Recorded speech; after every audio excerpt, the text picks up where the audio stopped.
जब मैं छोटी थी केरला कर्नाटका ऐसे जगहों पे जाती थी और क्या देखती थी कि जय श्री राम बोलने पे बैन है। साध्वी सरस्वती भाषण कर रही, साध्वी सरस्वती को बैन कर दो। अरे भाई मैं देश धर्म समाज की बातें बता रही हूँ। जिस देश में राम बोलने पे प्रतिबंध हो जाए, भारत माता की जय ना बोले, फिर वो हिंदू राष्ट्र किस मतलब का। इसलिए हिंदुओं, आपके देश में ये स्थिति ना आए, आपके घर में ये स्थिति ना आए, आपके राज्य में ये स्थिति ना आए, इसलिए ज़रूरी है। और मुझे ऐसा लगता है जब तक उत्तर प्रदेश की सत्ता पर एक योगी बैठा है, एक सन्यासी बैठा है, हमारे महाराज जी बैठे हैं, तब तक किसी के माई के लाल की हिम्मत नहीं जो भारत माता की जय ना बोले। वो तो कहते हैं हम जय बोलेंगे भी और विधर्मियों के मुंह से भारत माता की जय बुलवाएंगे भी। और जो जय नहीं बोलता तो बुलडोजर तो फिर है ही महाराज। हमारे योगी जी ऐसे किसी पे बुलडोजर नहीं चलाते। किसी को तो बुलडोजर नाम भी नहीं पता था, बुलडोजर वाले बाबा बन गए। लोगों को लगा कि तानाशाही है। अरे पहली बार ऐसा हुआ कि हिंदुओं पे पथराव करने वालों पे बुलडोजर चला, वरना हमेशा तो यही होता था, हिंदुओं पे ही जीवन भर बुलडोजर चलता रहा, हिंदुओं के मंदिरों पे बुलडोजर चलता रहा। योगी बाबा ने बताया अब बुलडोजर का मुंह फेरने की आवश्यकता है। ये जो लोगों ने किराए के घर में अपनी नेम प्लेट लगा करके नकली घर बना लिए हैं, अब उन नकली घरों में जितने लोगों ने कब्जा कर रखा है उस कब्जे पे बुलडोजर चलाना अब जरूरी हो गया है। और मुझे लगता है उत्तर प्रदेश की धरती को फिर से राम राज्य बनने से कोई नहीं रोक सकता। इसलिए आने वाले समय पे हम तो चाहते हैं हमारे योगी जी शीर्ष पद पे जाएं, इसलिए भी क्योंकि संत समाज से हम हैं, इसलिए भी चाहते हैं। और कौन नहीं चाहेगा जो हमारे संतों का सम्मान लेके आए, ऐसा व्यक्ति शीर्ष पद पर बैठे। राम को बचाना है, राम कथा को बचाना है तो हमारे देश को बचाना पड़ेगा। और देश को बचाने के लिए ऐसे नेतृत्व का, ऐसे लोगों का होना बहुत आवश्यक है। हम राम की महिमा की बात करते हैं पर राम का सम्मान ही नहीं रहेगा तो हम कथा कैसे सुनाएंगे। भगवान विष्णु के अवतार है भगवान श्री राम, और भगवान ने इस पृथ्वी पे जन्म क्यों लिया। भगवान विष्णु ने कहा है परित्राणाय साधूनाम विनाशाय च दुष्कृताम धर्म संस्थापनार्थाय संभवामि युगे युगे। जब जब इस धरती पर किसी भी प्रकार से प्रलय आता है, संतों के ऊपर आतताई अत्याचार करते हैं, गौ माता काटी जाती है, जब जब धर्म खतरे में होता है तो मैं इस पृथ्वी पर आता हूं और भगवान इस पृथ्वी पे हमारे लिए आए हैं। देखो समय हो जाता है तो माताएं अपने आप बताने लगती हैं कि हमें जाना है, लेकिन उसके लिए समय से आना पड़ता है। देखो माताओं, हाथ जोड़ के प्रार्थना करती हूँ, 2 दिन हो गए, कितने दिन बाकी अभी बताओ, कितने दिन बाकी है? 5 दिन और बाकी है। तो 5 दिन का सदुपयोग अगर हमें करना है तो क्या करना पड़ेगा? क्या करना पड़ेगा?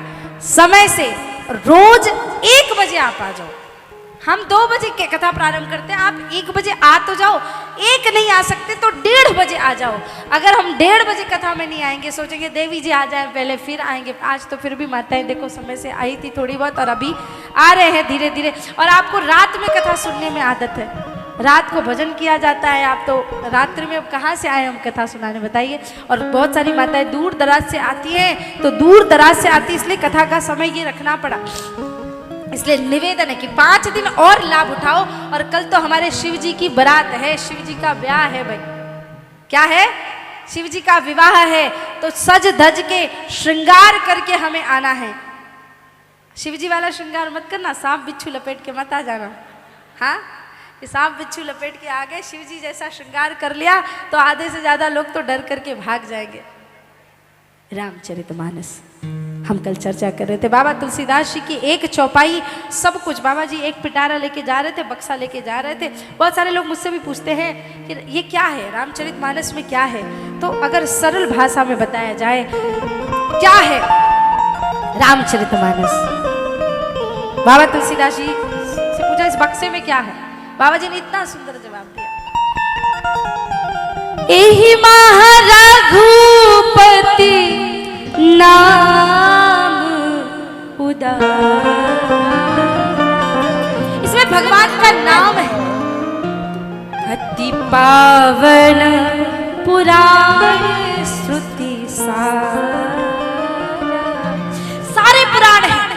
18 पुराण, 18 उपपुराण, 4 वेद, 6 शास्त्र, नाना पुराण निगमागम सम्मतम सब भर दिया है मैंने। पर पहले ऐसा नहीं था। पहले केवल बाबा तुलसीदास जी से पहले शिव जी के पास केवल रामायण थी, शिव जी के पास। और ऐसी वैसी नहीं, 1 करोड़ मंत्रों की रामायण। कितने? 1 करोड़ मंत्रों की। तो एक दिन दानव, मानव और देवता तीनों आए शिव जी के पास और शिव जी से कहा कि इतनी बड़ी रामायण का आप अकेले क्या करोगे, हमें थोड़ा थोड़ा दान कर दो। तो उस शतकोटि रामायण का बाबा तुलसीदास जी के पास तो थोड़े स्वरूप में आई, शिव जी के पास विराट स्वरूप में थी। 33 करोड़ मंत्र बांट दिए किसने? शिव जी ने। बचे 1 करोड़। 1 करोड़ में भी कहा उन्होंने कि आप क्या करोगे, तो 33 लाख बांट दिए। फिर बचा 1 लाख। 1 लाख में भी कहा तो 33 हजार बांट दिया। बचे 100 में भी क्या करोगे, तो 33 मंत्र बांट दिए। मात्र बचा 1 श्लोक। शिव जी से कहा ये 1 श्लोक भी क्या करोगे, ये भी आप हमें दे दो। तो शिव जी ने, संस्कृत में एक छंद होता है अनुष्ठुप छंद, वो 32 मात्रा का होता है। तो शिव जी ने कहा कि 10 मात्रा में बांट देता हूं। तो 10 दानव को, 10 मानव को और 10 देवता को दे दिए। बचे 2 अक्षर। अब देवताओं ने कहा प्रभु ये 2 अक्षर भी आप क्या करोगे, हमें दे दो। शिव जी ने कहा पूरी रामायण तुम्हें समर्पित, बस 2 अक्षर नहीं दे सकता। बोले दे नहीं सकते तो बता तो दो कि है क्या ये 2 अक्षर। शिव जी ने कहा राम। क्या है 2 अक्षर? राम। सारी दुनिया तुमसे कोई छीन ले जाए तो ले जाने दो, जब तक तुम्हारे पास राम है पूरी दुनिया भी चली जाए तो तुम कभी गरीब नहीं हो सकते, क्योंकि राम तुम्हारे पास। तो शिव जी ने सब कुछ देकर भी दुनिया में सबसे अमीर हो गए, क्योंकि राम है उनके पास। राम। आपने वाराणसी काशी पास में है, कलकत्ता से एक सेठ आए। राम नाम की महिमा सुनना कितनी बड़ी है। कोढ़ हो गया था शरीर में, तो 500 ब्राह्मणों को लेके आ रहे थे कि अब सब दिखा दिया, सब कर दिया, मैं जीवन से तंग आ गया हूं, अब अगर कोढ़ ठीक नहीं होगा तो मैं गंगा जल में समाधि ले लूंगा। तो कबीरदास जी के एक बेटे थे, उनका नाम था कमाल। कमाल ने कहा भाई ये क्या कमाल करने जा रहे हो, क्यों डुबकी लगा रहे हो, क्यों मरने जा रहे हो? बोले कोढ़ ठीक नहीं हो रहा। बोले अगर मैं ठीक कर दूं? बोले बाबा मजाक मत करो, सालों से इतने डॉक्टरों को, वैद्यों को दिखा दिया, ठीक नहीं हो, तुम क्या ठीक करोगे? बोले बस तुम्हें राम कहना। पागल हो गए, कोलकाता से यहाँ तक राम राम कहते ही आया हूँ, कोढ़ ठीक नहीं हुआ, तुम्हारे राम बुलवाने से क्या हो जाएगा? बोले बस मरने तो जा रहे हो, आखिरी के 1 मिनट मुझे दे दो। बोले ठीक है, ये भी ठीक है। तो कमाल ने कहा हाथ जोड़ो, हाथ जोड़ो, गंगा जी में डुबकी लगाना और डुबकी लगाते समय कहना राम। सेठ जी ने डुबकी लगाई, कहा राम, बाहर निकले, कोढ़ वैसा का वैसा। सेठ जी ने कहा क्या मजाक चल रहा? बोले दिल से पुकारो ना, अंतरात्मा से दर्द में पुकारो राम को। इसने कहा राम, कोढ़ ठीक नहीं हुआ। सेठ जी ने कहा मेरा मजाक मत उड़ाओ। कमाल ने कहा बस आखिरी बार। आंख बंद की सेठ जी ने, और कमाल ने उठाया एक डंडा। जैसे ही आंख बंद की, कमाल ने जोर से डंडा मारा। और जब दर्द होता है ना तो भगवान का नाम ज्यादा असली तरीके से आता है। जितना जोर से दर्द हुआ उतना ही जोर से ये सेठ चिल्लाया हे राम, और दर्द की पुकार मेरे राम तक पहुंच गई। उसके शरीर का सारा कोढ़ ठीक हो गया महाराज। सब लोग ताली बजाने लगे, सब खुश हो गए, सब प्रसन्न हो गए, इतने आनंदित।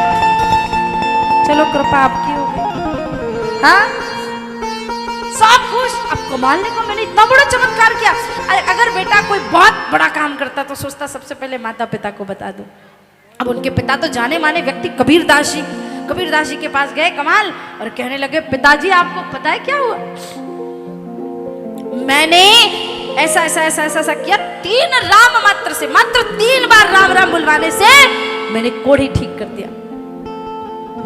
कबीरदास जी के चेहरे पे कोई मुद्रा नहीं, कोई खुशी नहीं। तुरंत कुछ लिखने लगे और कहा सुनो, यहाँ पे ना तुलसीदास जी आए हुए हैं काशी में, ये पत्र ले जाके तुलसीदास जी को दे देना। कमाल को बड़ा बुरा लगा, कितना बड़ा काम करके आया हूँ, ना शाबाशी ना कुछ, और सीधे ऐसे ठीक ले गए। तुलसीदास जी ने कमाल से कहा कि क्यों आए हो? बोले पिताजी ने भेजा, पत्र दिया। पत्र में क्या लिखा था पता है?